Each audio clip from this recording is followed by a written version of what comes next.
retirement. That's the word echoing through State Farm Arena. And yet, in the very same breath, the ring announcer is crowning a champion.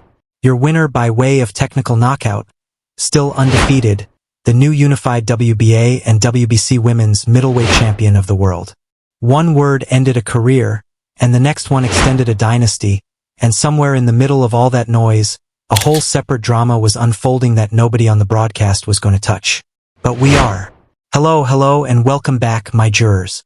This is the channel where the testimony everybody whispered gets read into the record. No receipt stays buried. No storyline goes unexamined. Take your seat at the rail because court is now in session. Clarissa Shields has done it again. Let's put the official result on the books first, because facts come before feelings in this courtroom. In Atlanta, in front of a packed and roaring crowd, Clarissa Shields stopped Kay Scott in the 6th round, a technical knockout, and with that stoppage she reclaimed the unified WBA and WBC middleweight titles. That victory makes her, officially, a 21-time world champion. It moves her perfect professional record to 19-0. And she did it after a brutal weight cut, 38 pounds shed to climb back down into the middleweight division. A cut so severe that plenty of fighters would have entered the ring half a ghost. Instead, Clarissa Shields walked in looking like the entire building belonged to her, which, pound for pound, it basically does. She said she came to make history, and whether you love her or can't stand her, the history got made. Now, here is the part where I remind you what channel you're watching. Because with Clarissa Shields, the final bell is never actually the end of anything. There is a red carpet situation we need to discuss. There is a walkout that sounded strange in a way I cannot quite explain yet. There is a press conference moment involving a man who keeps getting handed microphones he has no official business holding. There is a message sewn directly onto her fight uniform that had the entire internet doing double takes. And there is a document floating around social media right now claiming one of the night's other fights was straight up rigged, with paperwork to prove it, and I have personally gone through that paperwork line by line, and what I found is going to save a lot of you from embarrassing yourselves in somebody else's comment section. All of that is coming, so stay exactly where you are. Before anything else, you know the drill. If this is your kind of courtroom, hit that like button like it owes you money, drop a comment, subscribe, ring the notification bell, and if you're feeling generous, the super thanks button is sitting right there. Now let's open the first file.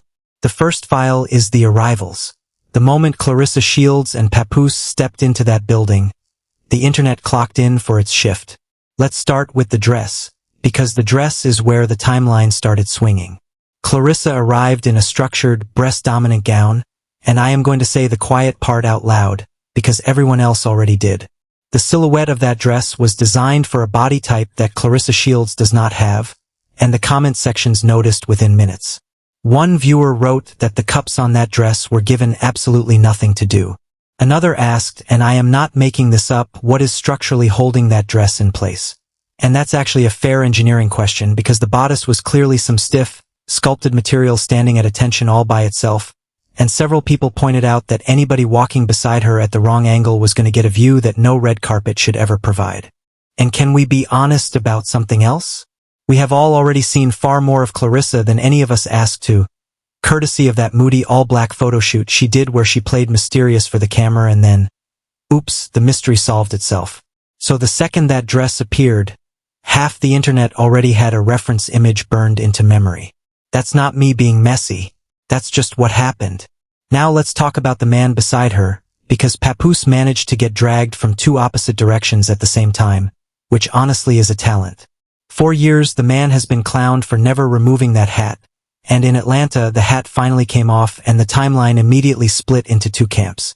Half the comments were demanding he put the hat back on immediately. The other half admitted, reluctantly, that he actually looked decent without it and that the bareheaded look was growing on them. Where do you stand on that? Hat on or hat off? Comment below because the camps were at war. But here's where the arrival gets layered because one viewer zeroed in on his arm, pointing out that he was gripping a bottle of Remy, and noted that this was the very same arm carrying the Remy tattoo. And that opened the entire second front. Because as most of you following this saga already know, the tattoo situation has become its own long-running subplot, and several viewers swore the new piece was placed and sized strategically, Small font, positioned exactly where a short sleeve can erase it whenever needed. One commenter wrote that he knew exactly what he was doing with that placement, and I have to admit, when a man with a very public romantic history gets a fresh name tattoo that happens to be conveniently coverable, people are going to read that as a man keeping his exits usable. Another viewer joked that he wasn't holding Remy at all anymore, that he's a water bottle from Flint now. And y'all, that joke is doing three things at once. It's clowning the ex, it's clowning the tattoo, and it's tipping a cap to Clarissa's hometown all in one swing. The comment sections were efficient that night, I'll give them that. Then came the moment that really got people talking, because Clarissa posted a clip showing off the coordinated outfits and announced to the camera that they match. And I have to ask, who was that announcement for? We have eyes. We can see the matching.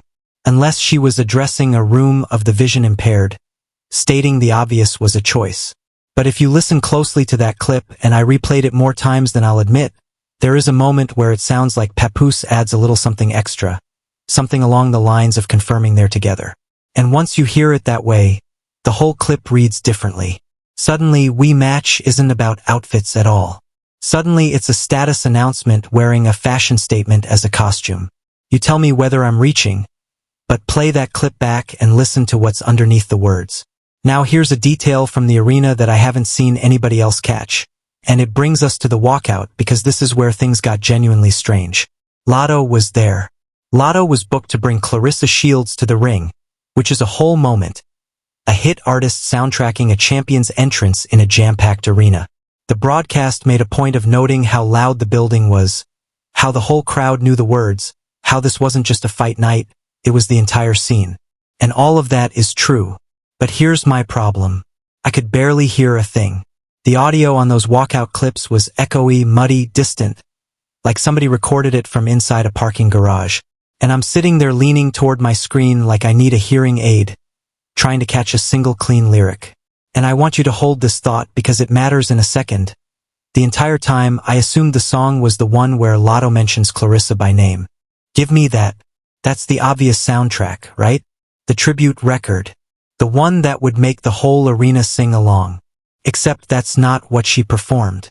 And the way I found out tells you everything about how bad that audio was, because I didn't catch it until a stray lyric finally cut through the echo, and I realized we'd been listening to something else entirely. We'll come back to that. But first, ask yourself the question I couldn't stop asking. If the Zeus-produced walkouts that same night came through crisp and clear, why did the main event's grand entrance sound like it was recorded through a wall? Somebody didn't do a sound check. Or somebody did, and it went wrong anyway. Either way, the biggest star on the card got the worst audio of the night, and nobody is talking about it. Until now. Now let's get into the fight itself, because the fight is where this whole night stops being funny for a minute. The day before the bout, footage circulated of K. Scott working out, and I'm going to be fair here because some of my jurors, my loyal ones, my hopeful ones, watched that same footage and came to a kinder conclusion than I did. In that clip, K. Scott was moving slow. Remarkably slow. Slow in a way that made me say out loud, there is no way on this earth that a professional fighter moving like that beats Clarissa Shields. And it wasn't just the speed. Her punches looked soft, and there was this hesitation in her body, this little flinch backward quality, like she was sparring with the idea of contact instead of actual contact. Some of you pushed back in my inbox and said, wait, what if she's playing possum for the cameras? What if she doesn't want to show her real work before fight night? And I love that instinct. I genuinely do. Keep that hope alive for your fighters. But my sweet jurors, the tape has now been reviewed, and the verdict is in. She was not pretending. Round 1 told the whole story. Yes, K. Scott landed some punches, let's put that on the record, because she did, but the hesitation never left her body. And I need to say something that might be uncomfortable for the boxing purists, but it's true. If you are a professional boxer, you cannot be visibly afraid of getting hit. Getting hit is the job description. It's the one guarantee in the entire sport. And from the opening exchanges, K. Scott looked like a woman who knew exactly what was standing across from her and wanted no part of it. Meanwhile, Clarissa Shields was hunting. And here's the detail that changed how a lot of people, myself included, processed this fight. Watch where the punches were going. Not the body. The head. The chin specifically over and over.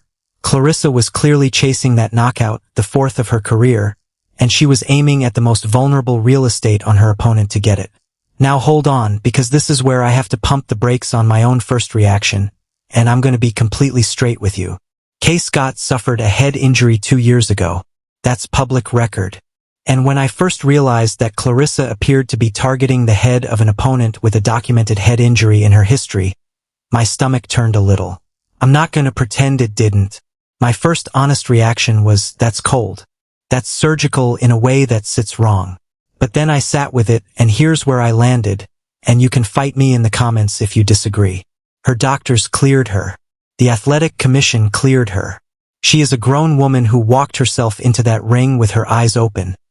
Whether she did it for the purse, the profile, or the pride. Who are we, sitting on our couches, to overrule her doctors, her commission, and her own consent? Fair is fair. I'll defend the strategy and still feel the twinge. Both things can live in the same body.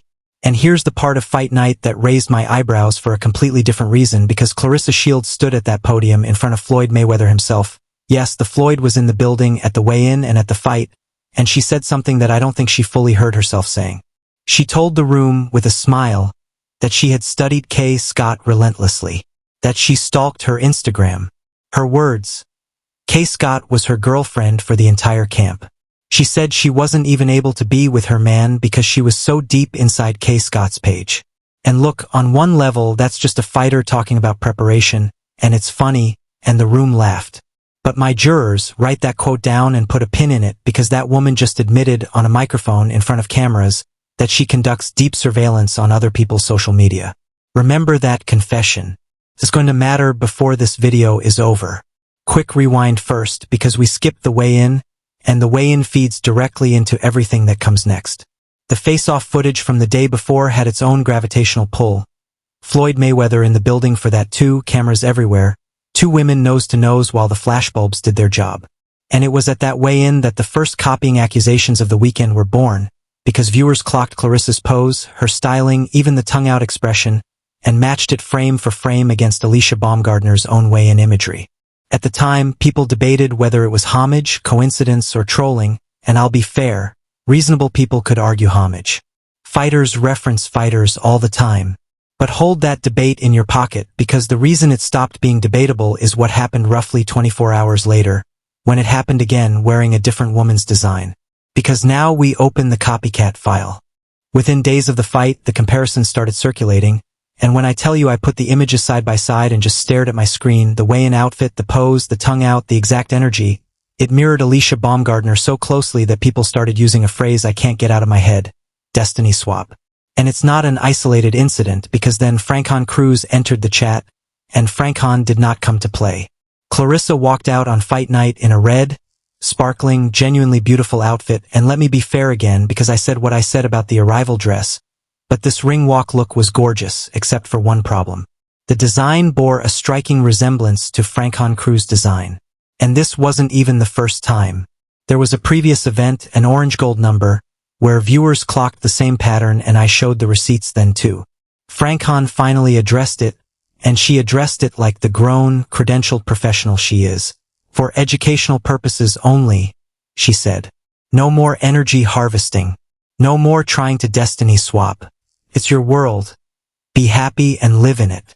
She told her followers they were welcome to unfollow and block, that she's a grown woman in real life, that unless there's a contract or a fight on the table, she's not engaging in childish games, and that she's not in the business of defending her own greatness. When the smoke clears and her job is done, let it be as it shall. No more energy vampires. Read that statement again, because that's how you swing without throwing a single punch. She never said Clarissa's name once. She didn't have to. The whole internet heard it anyway. And here's my honest take, and I've said versions of this before. Clarissa Shields does not need to be anybody else. Underneath all of it, she comes across as a naturally funny, silly, charismatic person, and if she simply showed up as herself, stayed away from other women's husbands, and stopped the online shenanigans, she would be genuinely likable. The talent was never the problem. The identity shopping is the problem. And now that stalking confession from the podium hits different. Doesn't it? She told us she studies people's pages. She told us. The receipts didn't expose her, her own mouth did. Now, a quick but important sidebar because I watched half the internet fumble this in real time. The official result was a technical knockout, and immediately the discourse started. Is a TKO a real knockout? Did she really get the KO or not? Here's the actual rule, and it's simpler than the arguments make it sound. In boxing statistics, TKOs and KOs are grouped together under a fighter's total knockout count. That's why the stoppage becomes the fourth knockout on her record, and her undefeated mark now stands at 19-0 with 4 KOs. But the grouping creates confusion, and that's exactly why, whenever fans argue about fighters, somebody always jumps in with, well, 14 of those were TKOs, so he can't really put anybody to sleep. Unless you know the specific breakdown, the numbers all blur together. So now you know, and you're officially better informed than 90% of the people yelling about this online. You're welcome. But before we leave the ring itself, we need to talk about the post-fight interview, because it contained the most genuinely joyful Clarissa Shields moment of the entire night, and it deserves its own paragraph in the record. Fresh off the stoppage, gloves still laced, she turned toward the cameras and started thanking the media, actually thanking them, for covering her and framing her in a positive light. And then she started the roll call. She got this knockout in front of everybody, she said, in front of the celebrities packing the building. She began naming names like a kid reading off who showed up to her recital, and the pure delight on her face when she said it. I got a knockout, it's been years, you could feel that through the screen. This is a woman with 21 world titles celebrating her 4th stoppage like it was her first win ever. That's the version of Clarissa Shields that people fall in love with. That's the version that doesn't need a borrowed pose, doesn't need anybody else's blueprint, doesn't need anything but a microphone and her own personality. And then she gave Kay Scott her flowers in the most Clarissa way imaginable. She admitted she tried to slow the fight down, but Kay Scott was, her words, strong as hell. She joked about the fans who had been running their mouths about the matchup, the ones talking about, as she put it, cheese and creamy, and her response to all of them was basically, let that woman hit you, then. And then came the line that had the whole room cracking up, when she described Kay Scott hammering away at her arm and her own mid-fight realization. Oh, she's trying to break my elbow, so I'm gonna try something. And she tried it, and it worked, and the fight ended. Here's why I'm putting all of this on the record, my jurors. Because credit where it's due is the whole game in this courtroom. Kay Scott was overmatched, yes. But she walked in there, took her shots, landed some of her own, and forced the champion to adjust in real time. Don't take my word for it. Take the winners. When the champion tells you her opponent was strong as hell, believe her. That's the fairest scorecard anybody is going to hand you. Let's move to the post-fight press conference, because this is where my patience officially left the building.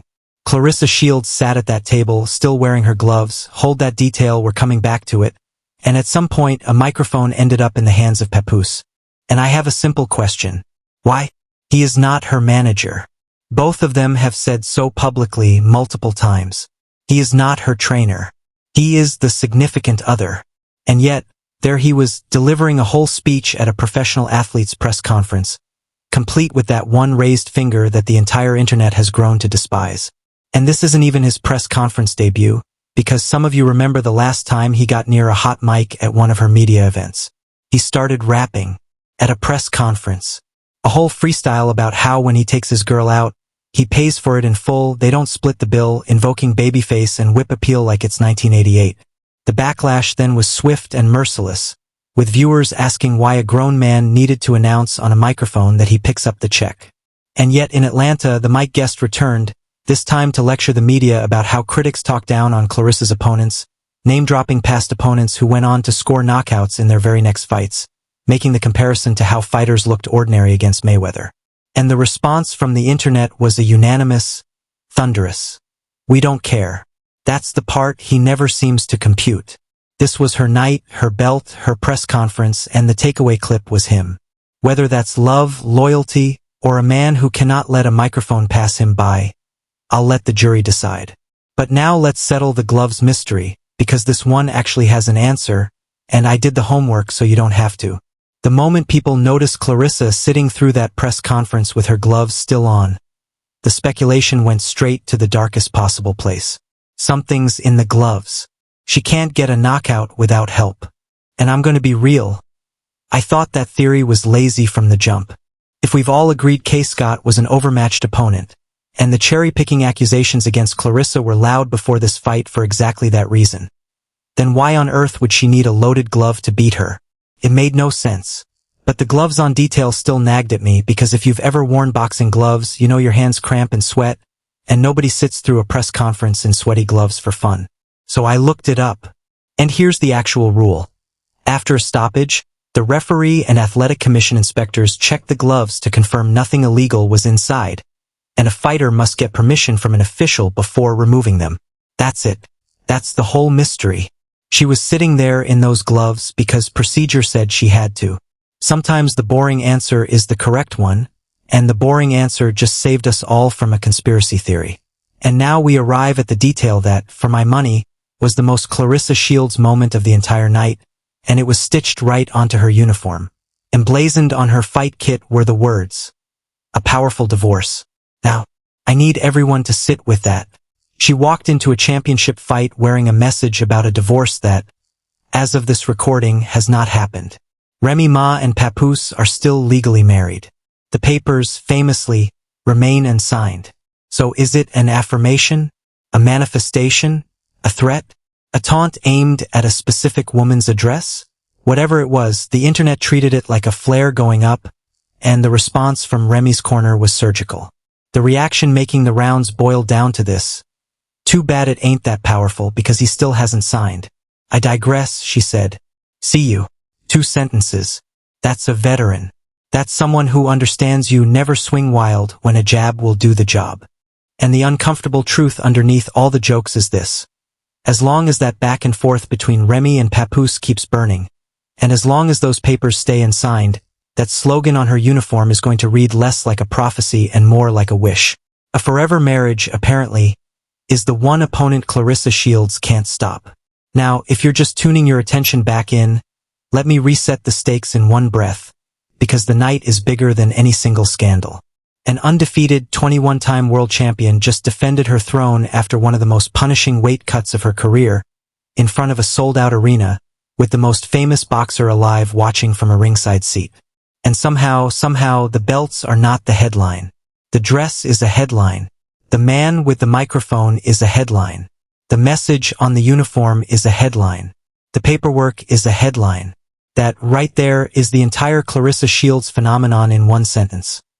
The greatness is never the whole story because the chaos refuses to sit in the audience.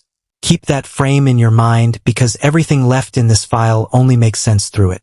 Now we pivot to the undercard because Atlanta wasn't just the Clarissa Shields show. It was a full Zeus Network carnival, and the undercard produced the single most contagious conspiracy theory of the week. Let's get into Tiki versus Big Lex. If you missed it, Big Lex won. Big Lex is now being called the Baddies champion. And within hours, the internet had decided the entire fight was fixed, and it didn't arrive at that conclusion with vibes alone. It arrived holding paperwork. Let me lay out what flooded the timelines. First, there was the check. A photo of a big ceremonial-style check made out for $1 million started circulating, and the caption economy did what it does. Tiki got paid $1 million to take a dive. And I'll admit my first reaction because I'm guessing it was yours too. $1 million? For a 3-round celebrity undercard bout? What did the actual professional world champion on this card get paid then? But before I could even finish that thought, a second image of the check surfaced. Same check, different number. This one said $550,000. And that's when the whole thing started to wobble, because a real document doesn't have twins with different faces. Then came the document itself, the so-called leaked Zeus Network contract, popping up on every T-page and group chat, claiming to prove that Tiki was paid to intentionally lose to Big Lex. People were sharing it like it was the Pentagon Papers. And I need you to lean in right now because we're about to do the thing this channel exists to do. I went through that document line by line, and I am going to walk you through exactly why it collapses under its own weight, so that the next time somebody waves it at you, you can dismantle it in 30 seconds flat. Exhibit 1. Section 2 of this alleged contract explicitly states, and I want you to hear how insane this is, that the fighter agrees to be compensated to lose the match and cannot take any action to win. Stop right there. No media company, no promoter, No corporation on this planet would ever put that sentence in writing. Do people understand that fixing a sporting event is not just shady? It is a crime? Sports bribery laws exist at the federal level and the state level. Putting an agreement to commit a crime onto official-looking corporate letterhead, complete with logos and signature lines, is not a smoking gun. It's legal suicide.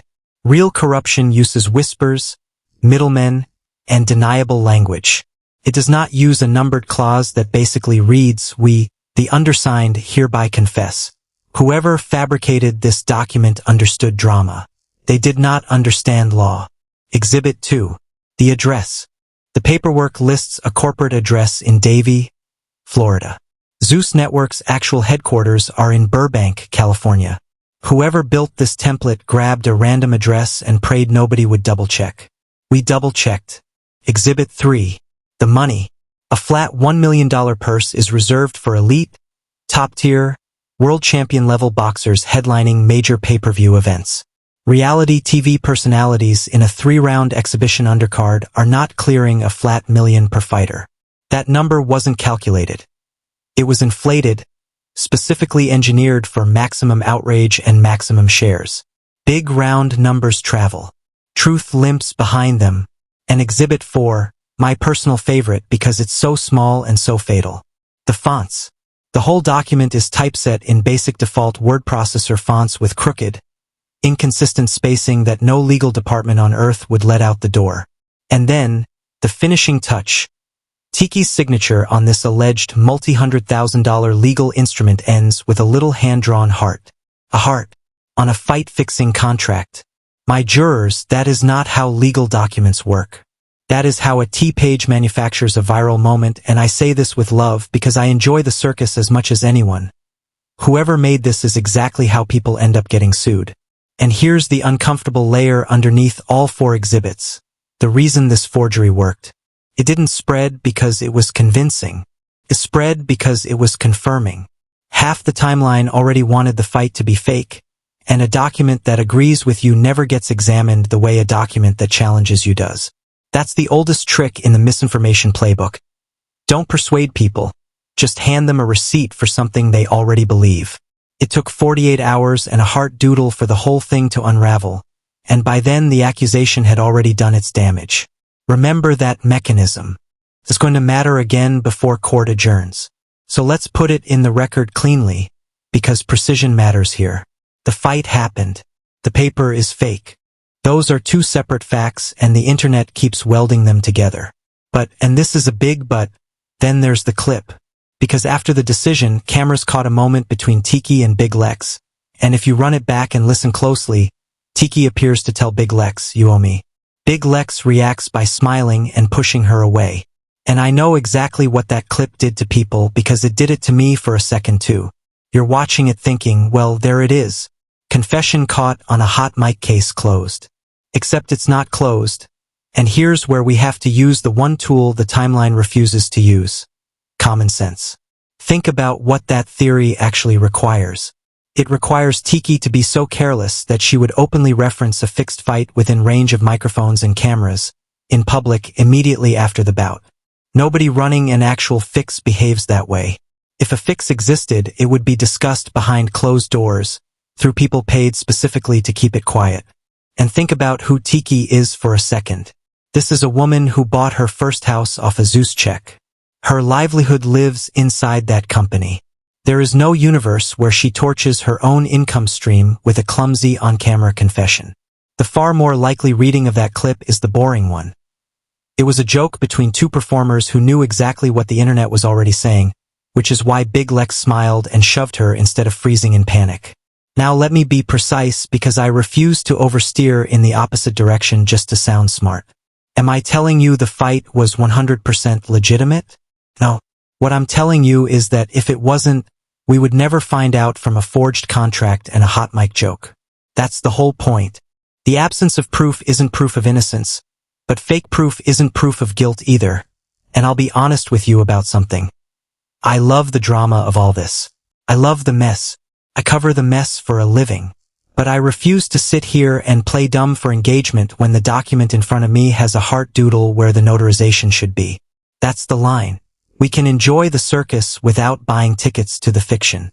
And then, because the universe has a sense of humor, the same card gave us Ray J versus Orlando Brown, and honestly, what do you even say? Everything those two men do exists somewhere between comedy and performance art, and the fight was no exception. I'm going to be immature for exactly one sentence and get it out of my system. Orlando Brown's physique in that ring looked like a grumpy old man who wandered in off the street looking for his remote. There, it said. And the result? Ray J took it, and the crowd got exactly the spectacle it paid for. That's the thing about nights like this. Zeus is selling entertainment first and sport second, and the sooner you watch it through that lens, the less betrayed you feel when the undercard looks like a sketch show with gloves on. Now, before I close the record, I owe you the answer I promised you earlier because we don't leave loops open in this courtroom. Well, except one, and we'll get to that. The walkout. The muddy audio. The song I spent the entire entrance trying to identify. It wasn't Give Me That. It was another record entirely, and the only reason I finally caught it was a single lyric slicing through the echo at the last possible moment. And the more I sat with it, the more the whole walkout felt like a metaphor for the night itself. The biggest star on the card, the loudest building in the state, and somehow the signal got lost in the noise. Clarissa Shields spent the entire evening producing moments faster than anyone could clearly hear them. The dress, the matching announcement, the podium confession, the gloves, the uniform message. The whole night was a bad audio walkout. You had to lean in to catch what was actually being said. And when you lean in, here's what the record actually shows. A 21-time world champion. 19-0. A 6th-round stoppage in front of a sold-out arena with Floyd Mayweather watching from the crowd. A grueling 38-pound cut that should have weakened her and didn't. That is a legacy performance. Full stop, and congratulations are owed and given. And that same record also shows a champion who admitted to surveilling people's pages days before 2 different women accused her of borrowing their likeness. A uniform making a marital announcement that the courts haven't made, and a significant other who keeps treating her press conferences like his open mic. Both columns are true at the same time. That's what makes her the most watchable figure in the sport. The greatness and the chaos share a locker room, and neither one is ever off the card. So now the gavel passes to you, my jurors, and I want your verdicts on 4 counts. Count 1. Was Kay Scott ever a legitimate challenge for Clarissa Shields? Or was this cherry-picking dressed up as a title fight? And be honest, did you give Kay Scott a real chance going in? Count 2. The head targeting against an opponent with a prior head injury, smart strategy within the rules, or a line that shouldn't have been crossed even if the commission allowed it. Count 3. The undercard. Do you believe anything in Atlanta was fixed? And more importantly, did you almost fall for that contract before the heart-shaped signature gave it away? And count 4. The mic guest. Should a significant other with no official role be speaking at a champion's press conferences? Or is the outrage over Papoose'S overblown? 4 counts, for verdicts, and I will be down in those comments reading every single one, because the sharpest observations always come from this jury. And yes, some of you are getting read into the record in the next episode. And one last thing before court adjourns, because I told you we leave one loop open. That document with the heart-shaped signature didn't appear from nowhere. Somebody built it. Somebody seeded it. Somebody understood exactly which buttons to press to make half the internet accuse 2 women of throwing a fight on fabricated evidence. And it worked flawlessly for about 48 hours. So here's the question I want sitting in your chest until next time. Who profits when you believe the fake paperwork? Think about it. Then think about who else in this story has built an entire career on exactly that skill. We're going there next. As always, like, comment, subscribe, hit that notification bell so you never miss a session. And if this courtroom earned it tonight, the super thanks button is right there. The record is updated, the receipts are filed, and the next case is already on the docket. Court is adjourned, my jurors. I'll see you in the comments.